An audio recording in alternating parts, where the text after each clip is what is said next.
Goldilocks, Goldilocks and the Three Bears, Roald Dahl Revolting Rhymes.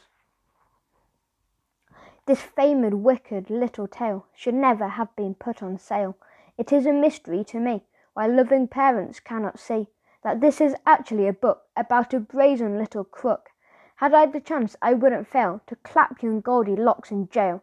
Now just imagine how you'd feel if you had cooked a lovely meal. Delicious porridge, steaming hot, fresh coffee in the coffee pot, with maybe toast and marmalade, the table beautifully laid. One place for you and one for your dad, another for your little lad.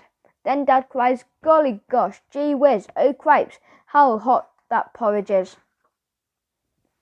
Let's take a walk along the street until it's cool enough to eat. He adds, an early morning stroll is good for people on the whole. It makes your appetite improve. It also helps your bowels to move. No proper wife would dare to question such a sensible suggestion.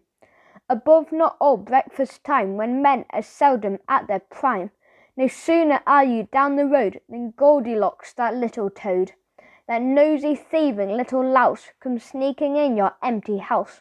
She looks around, she quickly notes 3 bowls brimful of porridge oats, and while still standing on her feet, she grabs a spoon and starts to eat. I say again, how would you feel if you had made this lovely meal, and some delinquent little tot broke in and gobbled the lot?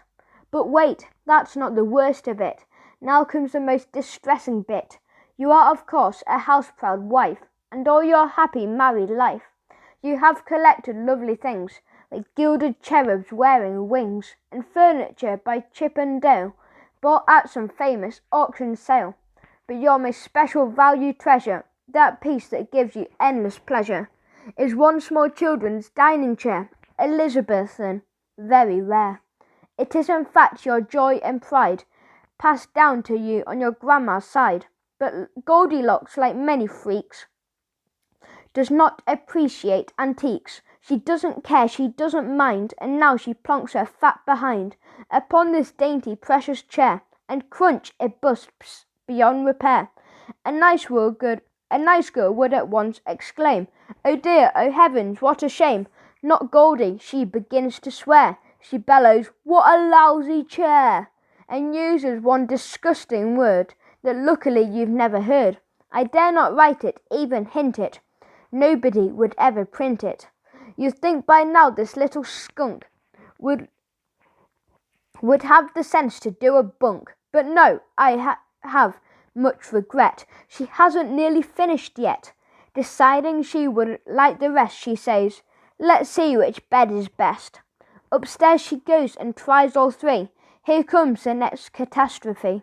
More educated people choose to rid themselves of socks and shoes before they clamber into bed. But Goldie didn't give a shred. Her filthy shoes were thick with grime, and mud and mush and slush and slime were still upon the heel of one, was something that a dog had done. I say once more, what would you think if all this horrified dirt and stink was smeared upon your eider-down by this revolting little clown? The famous story has no clues to show the girl removed her shoes. Oh, what the tale of crime on crime! Let's check it for a second time. Crime 1, the prosecution's case. She breaks and enters someone's place. Crime 2, the prosecutor notes. She steals a bowl of porridge oats. Crime 3, she breaks a precious chair belonging to the baby bear. Crime 4, she smears each spotless sheet with filthy messes from her feet. A judge would say without a blink, 10 years hard labour in the clink. But in the books you will not see the little beast gets off scot-free, while tiny children near and far shout, good, good, hooray, hooray! Poor darling Goldilocks, they say.